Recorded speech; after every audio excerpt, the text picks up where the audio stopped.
Sebelum melanjutkan, jangan lupa subscribe dulu, terima kasih. Bab 174, tunjukkan bukti bahwa kau adalah Mukiki. Karena kamu mengaku tidak menyukaiku, mengapa kamu melarangku untuk mengadukannya kepada ayahku? Kamu pasti orang yang benar, apapun yang kamu katakan. Kamu, Huang Yu sangat marah. Dia ingin sekali menamparkan Mukiki. Namun, itu bukan tempat yang tepat untuk melampiaskan amarahnya karena mereka sekarang berada di bangsal. Aku tahu tidak ada satupun dari kalian yang menyukaiku. Bahkan Bibi Rong memperlakukanku sebagai noda besar. Tapi, apa yang harus kulakukan karena aku putri ayahku?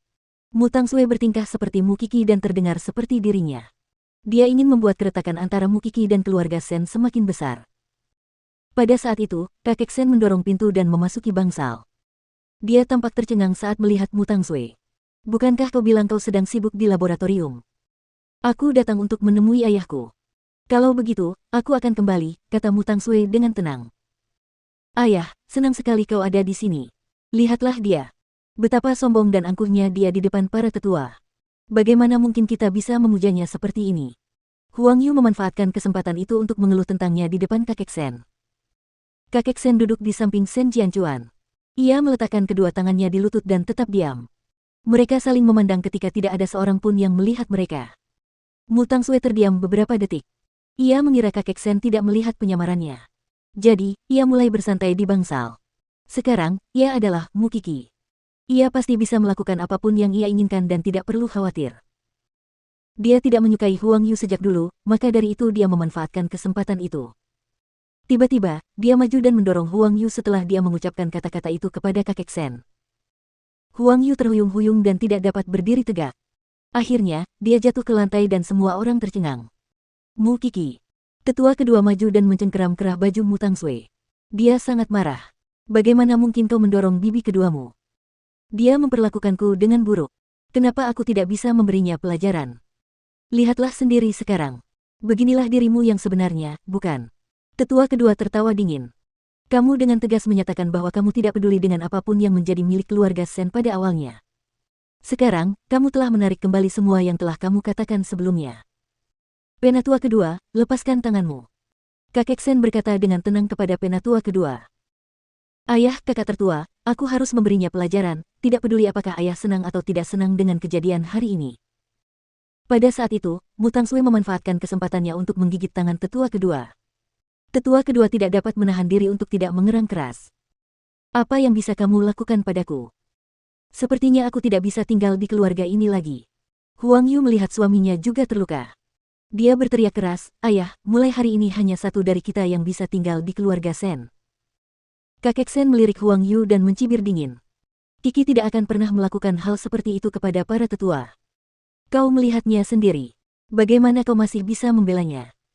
Mu Tangsue mengangkat dagunya di depan Huang Yu. Dia tahu betul bahwa kakek Sen akan selalu berpihak padanya apapun yang terjadi. Namun, Rong Junhan terbatuk pelan saat itu. Dia memberi isyarat kepada Mu Tangsue untuk tidak sombong dan melupakan dirinya sendiri. Jika tidak, kakek Sen mungkin akan mengetahuinya. Untungnya, kakek Sen tidak meragukannya. Dia masih anak-anak. Hati Huang Yu menjadi dingin sepenuhnya saat dia melihat bagaimana kakek Sen berpihak pada Mukiki. Aku juga punya seorang putra dan seorang putri. Aku belum pernah melihatmu berpihak pada mereka seperti itu. Tidak apa-apa. Kalau begitu, aku tidak akan tinggal di keluarga ini lagi. Aku akan pergi sekarang. Kemudian, dia berbalik dengan marah. Dia membuka pintu untuk pergi. Tapi, dia tercengang saat membuka pintu bangsal. Itu karena ada Mukiki lain di seberang pintu.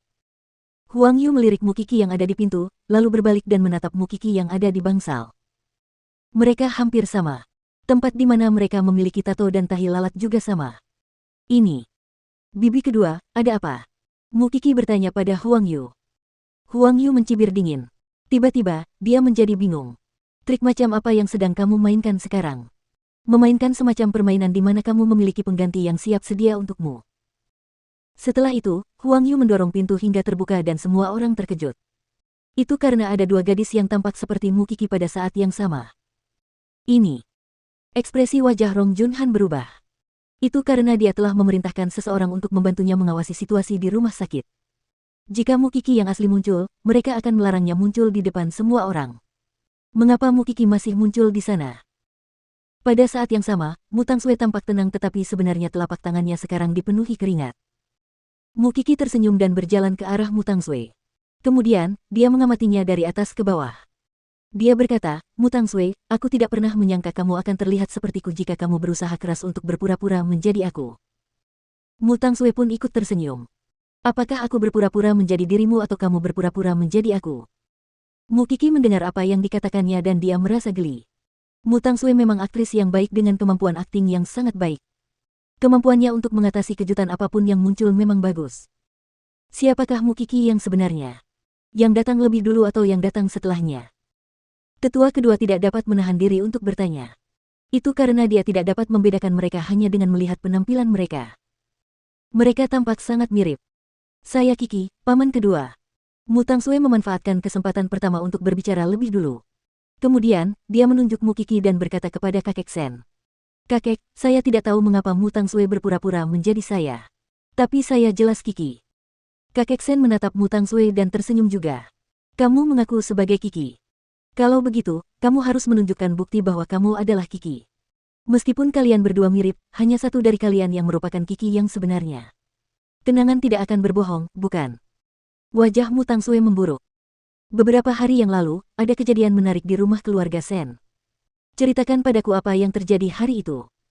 Mu Qi adalah satu-satunya orang di keluarga Sen saat itu sementara Mu Tangsue tidak ada.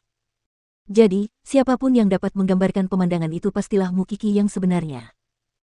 Namun, Rong Junhan telah memberitahu Mu Tangsue apa yang terjadi hari itu. Jadi, tidak sulit baginya untuk menjawab pertanyaan itu. Yang lain mendengarkan Mu Tangsue saat dia menjelaskan apa yang terjadi hari itu. Kemudian, mereka menoleh untuk melihat Mu Qi.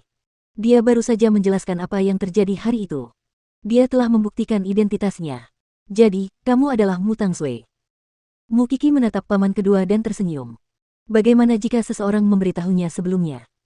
Bagaimana mungkin? Jika memang begitu, kamu harus menunjukkan bukti bahwa kamu adalah Mu Qi yang sebenarnya. Seluruh keberadaanku adalah buktinya. Mudah saja jika kau ingin menguji identitas kami. Aku hanya ingin memberi Mu Tangsue kesempatan untuk mengatakan yang sebenarnya.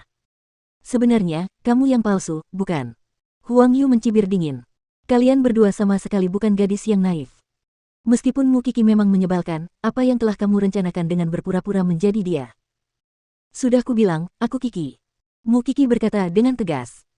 Bagaimana Anda bisa membuktikannya? Mu Qi menyentuh tatonya dan bertanya pada Mu Tangsue.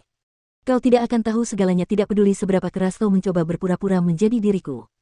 Misalnya, tato ini. Kau pergi untuk membuat tato yang sama. Namun, apakah kau tahu apa yang dilambangkan oleh tato ini?